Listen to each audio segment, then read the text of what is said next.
Hello, Musto0063 back for, I guess, part 16 of Celeste. I'm going to keep the bonus part with some of the golden strawberries as a bonus part and not continuing the number of the videos on. So yeah, last time we would have had 15 as being the finale of the Seaside, so this is going to be part 16. And not a game that I necessarily expected to return to, bit like I Want to Make a Sandwich. But yeah, this is the other game I obviously mentioned that I was going to tidy up some loose ends on. And yeah, we're back to Celeste because Chapter 9, Farewell, has been out for possibly about three and a half weeks or so now. Since this video is going to be uploaded. Apologies for the delay between this video and the end of I Want to Make a Sandwich. I was hoping to have at least a little bit of a break, like about a week or maybe even a week and a half, and upload this at the beginning of like the Monday of the week that I'm going to be uploading this, rather than probably the Thursday. But yeah, just a few like technical issues and bits and pieces kind of came up. So yeah, a little bit of a longer delay than I had anticipated. But and one of the other reasons actually that I wanted to actually get through the chapter, because like I said, like I was mentioning at the end of I Want to Make a Sandwich, this chapter 9 was insanely hard first time round. I have not played it again since then. I've only played through the once, so I've not practiced it or anything like that. So this could be an absolute disaster. Hopefully not, but yeah, it very well could be. But yeah, I'm sort of so happy that there was going to be some more content coming in this game, and yeah, I was really looking forward to it. I thought it was, they obviously advertised it as being very, very difficult, and I was like, how difficult could it really be? Even after some of the Seasides. But wow, I was not expecting it to be the however long it took me to get through for the first time. If I actually just open up the game and we kind of look at the menu here, I think it was about. I'll actually see how long. The time I don't think it's going to show up, but I think it was roughly. So I did this on my again my first save file. I think that's about 9.5 hours or something like that through. And I want to come back to that in a minute, but I also just want to very quickly open this up so we can see exactly how many deaths that was on chapter 9 here as well. So yeah, 2,974. So that that wouldn't be the exact difference between this save file and it was before, because I was also doing some practice, just checking out the recording as well, checking out that, testing my new controller out as well. So yeah, the death count there is not exactly 2,974, which would make it. Yeah, yeah. It's not exactly that from the last time we left off. Anyway, there have been just some other testing bits and pieces, so other deaths here and there. But yeah, effectively 3,000 deaths, and probably I'd estimate about maybe 9 hours of play. But I do want to say two things on that before we get into the game. And I'll actually start playing chapter 9. First thing I want to mention is that I say for some reason, kind of looking back on it now, I didn't use the new controller that I'm using now to play the game. I kind of felt like, again, with it being badged as being so really difficult, I didn't want to sort of like get ridiculously frustrated with it, and not that I am like, I've never broken a controller, smashed a controller or anything like that, but I figured it could be kind of frustrating, so I figured I'd just kind of stick with an old controller, which was still okay at that point in time. But while I was going through this, it just absolutely deteriorated beyond belief, and diagonal dashing was a hell of a thing, and I would estimate probably at least 10 to 15% of those deaths, if not more than that, were due to the analog stick not diagonal dashing, or the D-pad not non-diagonal dashing, and it was just like a good proportion of the time, and it was just absolutely frustrating as all hell. So yeah, I probably should have switched over to my new controller, which I'm using now. So if this goes a lot better, well, this is almost certainly going to go a lot better, because obviously I know what to do with the screen and stuff like that. But well, yeah, to address the large number of deaths and also the time there, the controller's one thing. The other thing was, unfortunately, which thankfully God didn't happen during the Let's Play, although it came close, I restarted the chapter twice. Not the same chapter, and I think I later learned that I was about 2 screens away from completing, not the chapter, a checkpoint. Like a section within the chapter. Obviously not the whole chapter, but yeah, we had the button mapped. Like I had with the pause menu when it came up during my Let's Play. I think it was like stage 6 C side, or maybe even stage 6 B side, or something stupid like that. And I pressed the button, and up came the menu, and it was like restart chapter. Thankfully, I came off that before without doing it, but unfortunately, I didn't do that when I was going through this. I did restart the chapter, or restart a chapter or a section, twice. And I think, I did learn that I was about 2 screens away from getting to my next checkpoint. So I had to redo 2 sections almost completely over again, which is another reason why obviously the death count is significantly higher than I think it otherwise would have been. Because, I don't know, is 3,000 good or not? I don't know. I kind of feel like it's pretty bad, frankly. But I'm going to blame A, the controller, and also the fact that the stupid restart chapter button I meant I had to redo bits and pieces twice, which was incredibly frustrating. I have now actually, I didn't even appreciate you could do it, change the controls to completely get rid of the button, not even map it to another one. But there is, as far as I'm aware, there is no button on my controller or whatever that will map to restarting the chapter. So that's fantastic. So yeah, hopefully nothing like that will happen. If it does, I'll be extremely disappointed. But anyway, yes, I wanted to address the seemingly high number of deaths and time spent on it. But anyway, that's enough of a preamble. Let's head to what will be the far I did my actual Let's Play on. So the second one was sort of a practice run beforehand, not obviously the Chapter 9 stuff, but before I did the Let's Play. So this is the one with going through all the cutscenes while the time's a lot higher, despite the deaths being a lot lower. So yeah, we're going to be playing on this one. This is the one I did my Let's Play on. Of course, we're not going to put assist mode or anything on like that on. And because it's the first time I access the save file, we can obviously see that we actually get the animation sequence or whatever to actually begin Chapter 9. So, yeah, let's just get into it. So I guess I'll just address that there doesn't seem to be anything over there on the left-hand side. So, at least as far as I'm aware. So we'll just head over to the right-hand side and get triggered into a cutscene.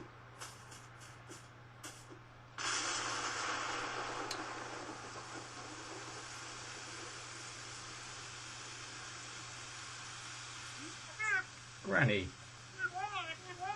I can't believe you're gone, you old bat. Well, I guess I can. It sounds like you were saying goodbye in the last letter you sent me. This isn't fair. I need you. You didn't prepare me for any of this. What do you want her to do? Apologise? She's gone. And you didn't even go to the funeral. I know, I just couldn't. I fell apart. I'm so sorry, Granny. Sorry won't bring her back. You're right. It was selfish of me to come here.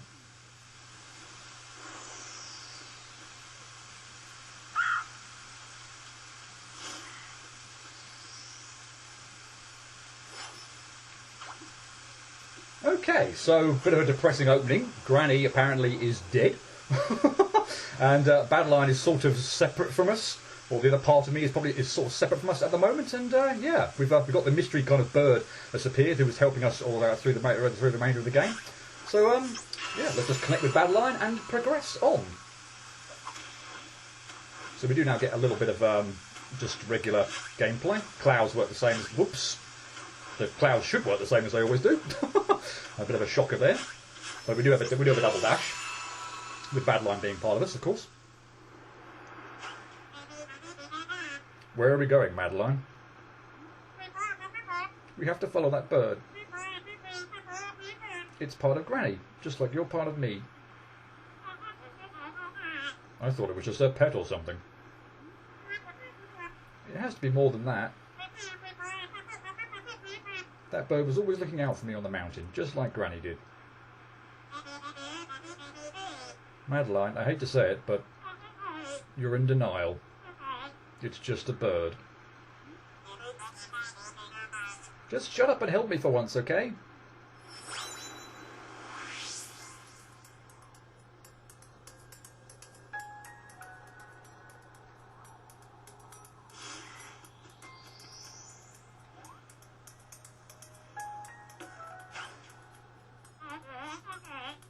We're really high up. The mountain looks like a molehill from here. We should really turn back. We don't have time to argue about this. How are you even breathing up here? Granny wants us to follow her. We can't let her down again. It's a bird, Madeline. Granny is gone. You really think that's just a regular bird? It's part of her, and it's still here somehow. Maybe there's a way to bring her back. I have to do something. I can't help you with this. Then leave.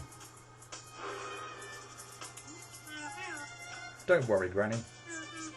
I won't lose you.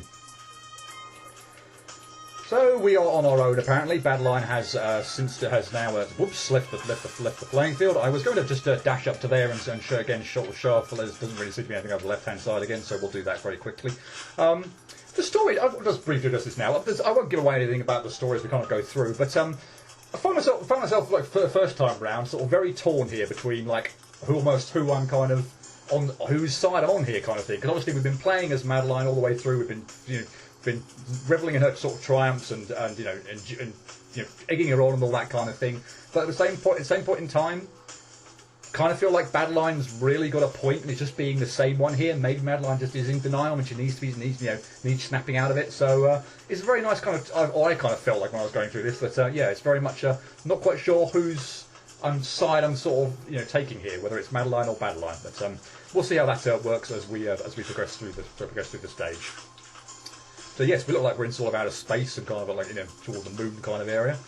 All these platforms sort of floating all over the place, and yeah, it's a very, very nice atmosphere.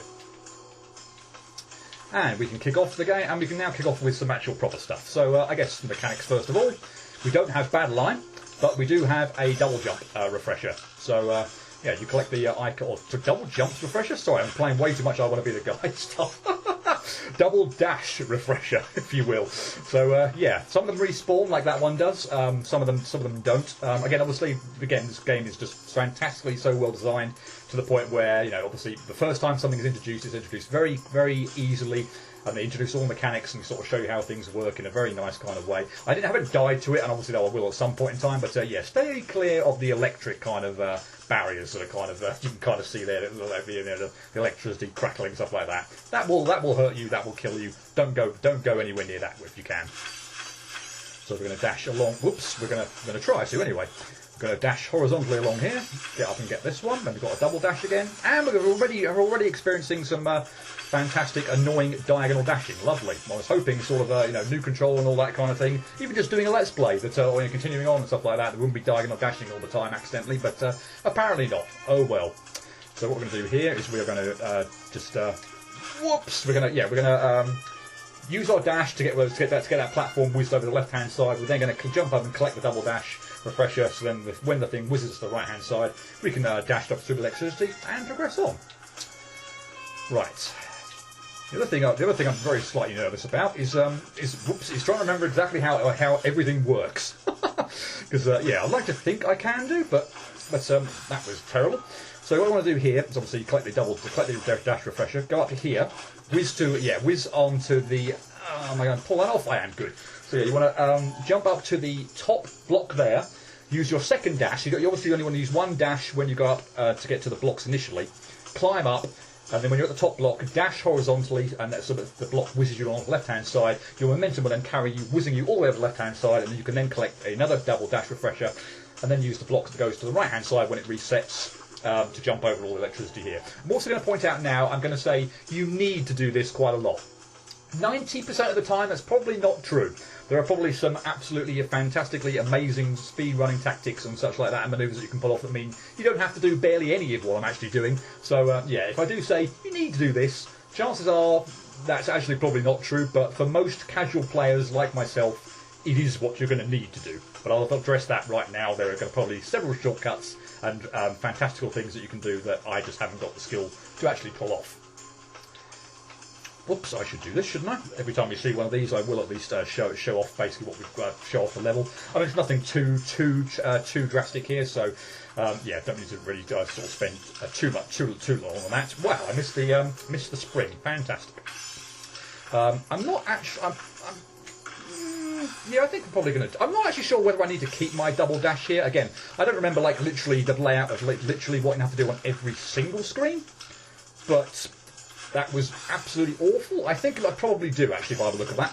So yeah, that platform does seem to be quite a way away. So I probably want to be a bit careful here and yeah, keep my double dash so I can do that. Again, there are probably different ways of doing that if you use a fancy mechanic where you actually spend a dash and only use one to get across there. But again, at this point in time, we haven't really been introduced to a super mechanic that will come later in the level, although most people knew about it really anyway.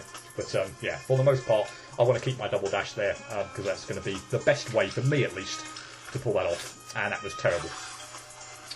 So what I need to do here, again, is hopefully actually to dash in the direction that I want and not keep diagonal dashing. That would be lovely. Good, we got that right. So yeah, when wasn't diagonal dashing, we got that right. That was very tricky for me to pull off first when I was first doing it. You need to go up and hit the springs. The platform will then fall down once you've connected with that. Dash into the little icon or the coin or whatever that releases the door, and then very quickly dash to the right-hand side to get over the block, which you can obviously see here is moved to the right-hand side. If I was grab that on the left-hand side, there's obviously no way I can get past. I say no way again. You could probably drop down and pull off some fancy dash to clip the spring on the bottom there, but again, for the casual player, for myself, I want to go quickly so I can get on the right-hand side of that coin block. Otherwise, yeah, I'm going to be stuck on the left-hand side. Okay, so I'm going to point out something now, since this could go horribly pear-shaped later on. These fish. So there we are. You saw me once there. Can I go back? Yes, I can. So you saw me there hold down. I actually you didn't see me do it, of course, but I held down the jump button when I landed on the fish. Here I'm not going to. And you can probably see that I didn't get anywhere near as high of a jump. So let me do that one more time, holding the jump button, so I sort of stay in the air for a little longer. I'm now also going to hit the fish from the side. So you can obviously see, just explain exactly how all these mechanics work at the beginning. So yeah, you can bounce on the fish and they will drop down and you can use them again, or if you hit them on the side they will explode and you go whizzing off in that direction. So yeah, those are the two ways to use the fish, and I wanted to demonstrate that. Hold down the button while jumping on the fish, to illustrate the point about your jump height when you get off the fish, because I'm not sure if it's this screen, possibly this screen. This is where it could go all horribly pear-shaped, like that for example. So I need to get a long dash over here so that I can obviously land on the fish and clear. Oh no! I still got it. Okay, good. And clear the sort of the spiky area to the right of the fish where it drops down. Yeah, and obviously if I'm not holding the jump button, I'm not going to get anywhere near enough height to actually do that. That screen I thought could actually be a train wreck if that didn't work out very nicely, but actually it kind of did. So yeah, you want to bounce on the first fish, it drops down, you want to then crash into the side, so you then obviously go to the right hand side, and then use the final fish to presumably probably actually land on it. I'm not sure if it may cause it to explode, I'm not sure, looking at the fact that it's respawned in. But anyway, ideally land on the fish and then dash up to the wall here, and you should be fine. Right. Whoops. Okay, that was interesting to pull off. That sucked. And I probably could have actually saved myself there if I'd done something kind of fancy with that. I wonder actually if I could. No, I don't want to explode this fish. I want to definitely keep that. Okay, good. We actually hit it that time, and then we get good. I think I could maybe explode the fish and go over to the right hand side. Then I've got no way of really getting the fish down to the bottom. As you can see there, I didn't actually touch the coin or the little icon there to actually to get the door out of the way. I exploded the fish into it. So that's obviously another way in which you can actually attain the icons to get the door out of the way. So yeah, obviously first time around I didn't quite to get high enough to collect the coin icon up there at the top, so the door was still in the way. But yeah, thankfully I managed to put it off that time. Explode the fish to collect the second one, and the coin block gets out of your way, and you can progress. Nice. So now we have the dream blocks, or whatever they're called. And this is again, I honestly love the fact. Of course, you obviously get your you obviously get your dash back once you go through the blocks. I love the fact of the sort of having here all the kind of like or a lot of this like the stage. Maybe I'm getting a bit kind of, I don't want to say ahead of myself there, but actually going a bit like talking about, I don't know, I can't get the thought out that I want to say, but yeah, we've obviously got the dream blocks from chapter 2 here, and I'm sort of struggling to think of anything actually from chapter 3 that actually sort of appears in gimmick form. But anyway, I love the fact we've got the dream blocks here. This is a really kind of nice, whoops, I dashed there without actually hitting the, I think what I must have been doing there was just dashing way too quickly, unfortunately, and dashing into the and not getting the and landing on the fish rather than exploding it and bouncing off to the side. But anyway, yeah, the dream blocks are a really nice addition. Probably one of my favourite mechanics in the whole game actually, and to see them introduced here, and of course we're going to see them quite a lot through the stage is really really nice. And yeah, obviously we've already kind of seen now the fish, the double jump refresh, the double dash refresher blur. And now, of course, we're starting to use things in, putting gimmicks together and using them in intricate ways. So, cool. Right, so we are going to jump on this fish. Set that down there. We're going to go over there. We're going to go over there. we're going to go over. This one actually took a little while to actually figure out. Although I did actually initially I did actually start. I started by going off to the right hand side, and obviously that's just not the way you're supposed to go. But it can be a little. Why did I not just grab onto the wall on the right hand side there? I don't know. I feel I died there and not. But and I thought I dashed too low there anyway. Yeah, that was a really, really stupid death. I don't know why I didn't just grab that. That was just awful.